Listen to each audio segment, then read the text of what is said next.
एक ऐसा सैनिक जिसकी तलवार अल्लाह की राह में बिजली की तरह चमकती थी, जिसकी बहादुरी दुश्मनों के दिलों में डर पैदा कर देती थी, जिसका ईमान अजेय था और जिसकी रणनीति हर युद्ध में जीत की गारंटी बन गई। यह है हजरत खालिद बिन वलीद रजी अल्लाहु अन्हु की कहानी, जो मानवता और ईमान के इतिहास में हमेशा जीवित रहेगी। हजरत खालिद बिन वलीद रजी अल्लाहु अन्हु मक्का मुकर्रमा के एक सम्मानित परिवार में पैदा हुए। उनका संबंध बनी मुखजूम से था, जो मक्का के शक्तिशाली और प्रसिद्ध कबीलों में गिने जाते थे। बचपन से ही वह शक्तिशाली, बहादुर और हर खेल या मुकाबले में श्रेष्ठ थे। शारीरिक रूप से मजबूत और मानसिक रूप से चतुर, युवावस्था में ही उनकी प्रसिद्धि मक्का के अंदर और बाहर फैल गई। शुरू में वह इस्लाम के विरोधी थे और मुसलमानों के खिलाफ लड़ाइयों में शामिल रहते थे। हम कुरैश के लोग इस नई तहरीक को कभी कबूल नहीं करेंगे, हम इसे तलवार से रोकेंगे।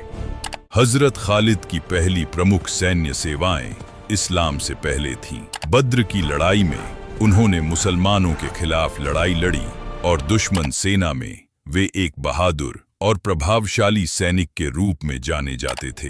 उनकी रणनीति और सैन्य योजना ने काफिरों को चकित कर दिया। प्रसिद्ध कथन है, मैंने अपने जीवन में कभी किसी सैनिक को इतनी तेजी और होशियारी से लड़ते नहीं देखा जितना खालिद लड़ता था। बाद में हजरत खालिद बिन वलीद रजी अल्लाहु अन्हु ने इस्लाम स्वीकार किया। वे रसूल अल्लाह सल्लल्लाहु अलैहि वसल्लम की शिक्षाओं और सहाबा के चरित्र से प्रभावित हुए।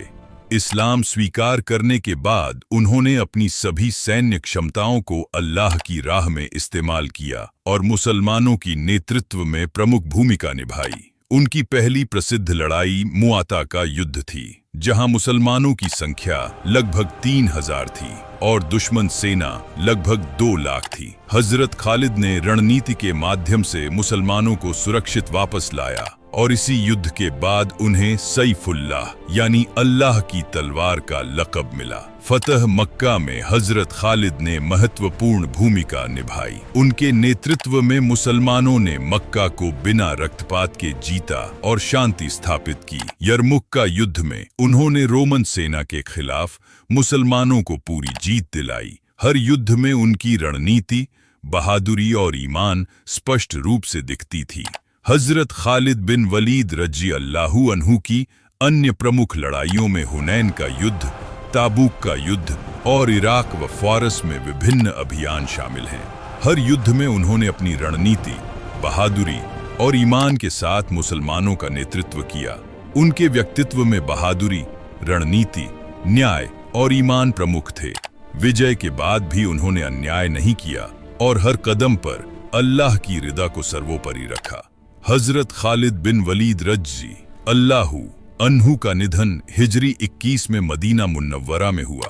उन्होंने अपने जीवन के अंतिम दिनों तक इस्लाम की सेवा में रहकर काम किया। उनकी जिंदगी मुसलमानों के लिए एक शाश्वत सबक है कि बहादुरी, रणनीति और ईमान के मेल से सबसे बड़ी सफलता हासिल की जा सकती है। अन्याय के खिलाफ खड़ा होना और अल्लाह की राह में बलिदान देना सबसे बड़ी बहादुरी है। हर मुसलमान को चाहिए कि वह अपनी क्षमताओं और शक्ति का इस्तेमाल अल्लाह की रिदा के लिए करे।